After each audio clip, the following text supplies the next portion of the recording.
மார்க்க அறிவு கொஞ்சம் கொஞ்சமா வளர்ந்தாதான் நம்ம எதை எப்படி பேசுறேங்கிற ஒரு பக்குவமாவது வரும். இப்ப குர்ஆன்ல அல்லாஹு தஆலா வலக்கது கர்ரனா பனி ஆதம், ஆதத்தின் சந்ததிகளை நாங்கள் கண்ணியப்படுத்தியிருக்கிறோம் என்று அல்லாஹு தஆலா சொல்றாங்க. வேற சமுதாயத்துல இல்லாத அளவுக்கு பேச்சு முறையில பிழைங்கிறது எங்கட சமுதாயத்துல இருக்குது. சாதாரணமா பஸ்ல இருக்கும் போது கண்டக்டர் இல்ல, எங்கட பெண்கள் பேசணும்னு சொன்னா இந்த கண்டக்டர் எங்க போய் தொலைஞ்சானோ தெரியா, இன்னும் காணல, எங்கேயாவது கண்டக்டர் வாரத கண்டா இந்த வாரான், இப்படித்தான் எங்கட ஆட்கள் பேசுறாங்க. இந்த டிரைவர் வாரான், கண்டக்டர் வாரான், இப்படி போஸ்ட்மேன் வாரான். ஆனா இதே விஷயத்த பிற சமுதாயத்து பெண்கள் பேசுறேன்னு சொன்னா கண்டக்டர் மாத்தையா, டிரைவர் மாத்தையான்னு சேர்த்து ஒரு கண்ணியத்தை கொடுத்து பேசுறாங்க. அப்ப இந்த இயல்புரை எங்கள்கிட்ட பேச்சு மரியாதைங்கிறதெல்லாம் எடுபட்டு போயிருக்கு.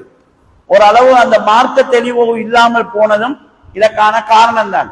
அதனாலதான் சும்மா பேசுற குரூப்ல பேசின விஷயங்கள் ஒரு சின்ன விஷயம், ஒரு பட்டம் விஷயத்தை எப்படி பேசுறதுன்னு தெரியாம பேசுறதுங்கிறது இன்னைக்கு உலக நாடு பூரா பரவி போயிட்டு லட்சக்கணக்கில் ஷேர் பண்ற அளவுக்கான ஒரு நிலைக்கு அது பேய்த்திக்குது குடும்பம். அப்ப நான் குடும்ப கூட பேசுற விஷயங்களும் இந்த மாதிரி வெளியே வருது. அப்ப பேசுற முறை என்ன, இந்த விஷயங்களை நாங்க தெரிஞ்சு கொள்வதாக இருந்தா கட்டாயம் மார்க்கம் சம்பந்தமான அறிவை நாங்க கூட்டிக் கொள்வதற்கு முயற்சி செய்யணும்.